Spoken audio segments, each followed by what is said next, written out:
আজকালকের ছেলেরা বই নিয়ে আর বসে না, ও বাবা গুগলে সার্চ করে পড়ি। ওরে কালের মেয়েরা কোরআন হাদিস ধরে না, এখনকার মা বোনেরা কোরআন হাদিস পড়ে না, ও আল্লাহ টিকটকে ভিডিও ওরা করে পড়ি।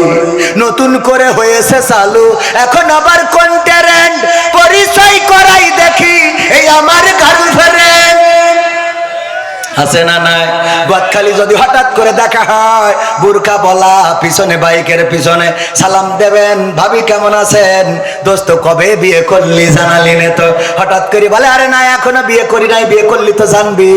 এটা তাইলে কিডা পরিচয় করাই দিলে এই আমার গার্লফ্রেন্ড। আছে না নাই? নতুন করে হয়েছে চালু এখন আবার কোন ট্রেন্ড, পরিচয় করাই দেখি এই আমার বয়ফ্রেন্ড। নারীরা করায় না। হঠাৎ একটা ঘাড়ে করে নিয়ে বাড়ি হাজির, কবির বিন সামাদের মাত্র সাথে করে নিয়ে, এই কিডা? আল্লাহ আম্মা, কবির বিন সামাদ আমার বয়ফ্রেন্ড। কবির বিন সামাদ, ও আব্বা ভালো ভালো, হ্যাঁ হাউ আর ইউ। আরে ভাব, আছে না নাই? এইবার 3-4 বছর ধরে লাইন মেরে ও কয় যে, ওর মা কয় দেখো তোমার ছেলেটা কি বলে যে ওর আব্বা তো তোর মতো গান জুইটে তো মেনে নিত না, তাই এক কাজ কর, তুই আমার মায়ের নিয়ে চলে যা, আমি এদিক ট্যাকেল দুবানে। আর মায়ের বলে তুই ওর নিয়েতে যা, কাজী অফিস থেকে পাল্লি পড়ি নিস আর না পারলি সে যা এবারে, তুই যা, আমি তোর আব্বা দেখ পানে বইলিতে পাঠাই দিয়ে। এইবার যেই আব্বা বাড়ি ফিরে আসে ঢাকার যশোর শহরের থেকে, ওরে অভিনয়, ও আল্লাহ তুমি কি জন্ম দিছাও, আমার মুখে চুন কালি লাগায় এ চলে গেল রে, আল্লাহ আল্লাহ। শয়তান, তোর অভিনয়ের কাছে শেখ হাসিনাও ফেল, ঠিক না বে ঠিক? কি অভিনয়! ও বলো পাঠাই দিলে যে তোর মতো গান জুইটের সাথে দেবে না, তুই আগে নিয়ে হাট, কবির বিন সামাদ নিয়ে যা হয় আমি ট্যাকেল দুবানে। ওর বুদ্ধি আছে, ওরে বাবা সদ্যর স্বামী, কি জন্ম দিছাও, কি জন্ম দিছাও, আমার বাপ দাদার 14 পুরুষই এমন কিছু ঘটিনি রে, ও আল্লাহ আল্লাহ। ওর বাপ দাদা 14 পুরুষই ঘটিনি, ও যে কোন জায়গার পানি খাইয়েছো আল্লাহ জানে সব। হ্যাঁ ঠিক আছে।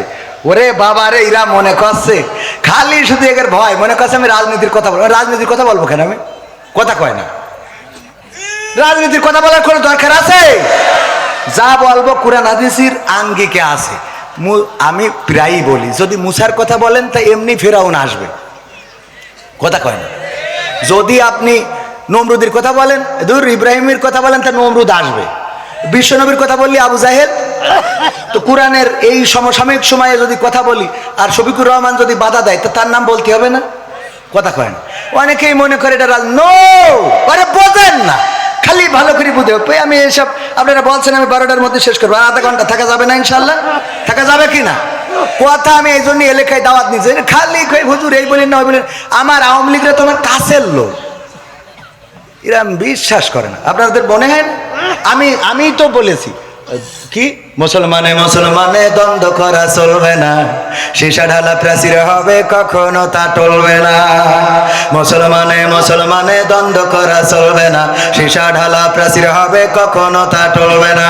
তবেই শান্তি পাবে, অশান্তি দূর হবে, তবেই শান্তি পাবে, অশান্তি দূর হবে।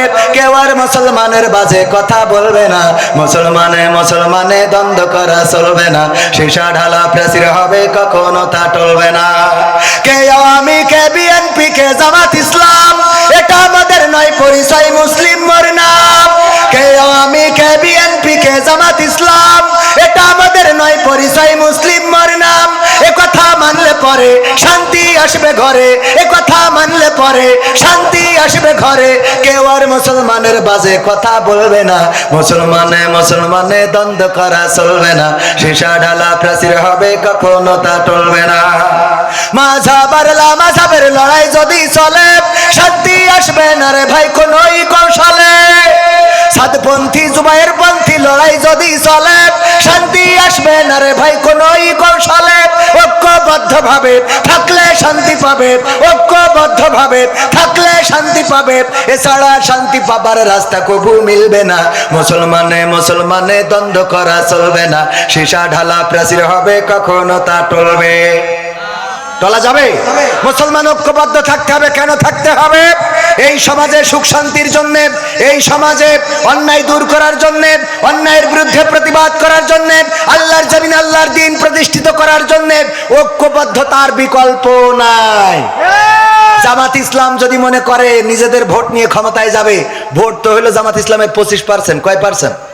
কয় পার্সেন্ট? আওয়ামী লীগ বিএনপির 35 করে প্রায় 70%, আর আদার্স দলের আছে 5%। তাহলে জামাত ইসলামের যদি পাশ করতে হয়, তাহলে আওয়ামী লীগ বিএনপি অন্যান্য দল থেকে আরো অন্তত 20% ভোট আসার দরকার আছে না নাই? তো এই ভোট যদি আসতে হয়, তাহলে অবশ্যই তাদের তো রাগ করি যদি সব বের করি দাদার দেশে পাঠাই দিতে হবে। যে কটা পাঠাইছি, দু একটা পাঠাইনি, এমনি চলে গেছে। নিজেদের দেশ না থেকে চলে গেলি, কেউ যদি রাগ করে বাড়িতে চলে যায়, তা করবোটা কি? কথা কয় না, মনের অভিমানে চলে গেছে। আমরা কিন্তু আসলে এই দেখেন আছে না, সবাই মিলেমিশে থাকাটাই দরকার। তবে দেশে অন্যায় হচ্ছে, জুলুম হচ্ছে। ওই যে আমরা দেখেছি লঞ্চের মধ্যে বালুবাহী বা পণ্যবাহী সারবাহী লঞ্চে 7 জনকে হত্যা করা হয়েছে। এখন হত্যা যেন একদম মামুলি ব্যাপার হয়ে দাঁড়িয়েছে। আওয়ামী সরকার ক্ষমতায় থাকতেও মোটামুটি জবাবদিহিতা ছিল, কিন্তু এখন যেন অপরাধের কোনো জবাবদিহিতা নাই। আপনারা একমত নাও হতে পারেন, না হইলেও করার কিছু নেই, অন্যায়ের বিরুদ্ধে বলবো। তাতে যদি এই সরকার আবার ধরে নিয়ে যায়, তাও অসুবিধা নেই। কথা ঠিক না বেঠিক? তো ভয় পাই না। কেন পাই না? আগের সরকার তাহাজ্জুদ পড়ি ভোট নিয়েও থাকতে পারি না, এরা তো নামাজই পড়ে না। ঠিক না বেঠিক? সুতরাং ভয়ের কোনো কারণ আছে? এই 7 জনকে কেন হত্যা করা হলো, এই তথ্য উদ্ঘাটন করা রাষ্ট্রের দাবি।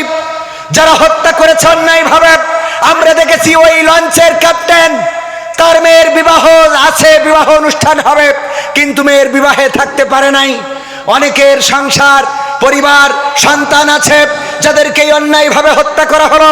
কেন হত্যা করা হলো, কিভাবে হত্যা করা হলো, এটা অবশ্যই অতি দ্রুত তদন্ত করে তাদেরকে শাস্তির আওতায় আনার দরকার আছে না নাই?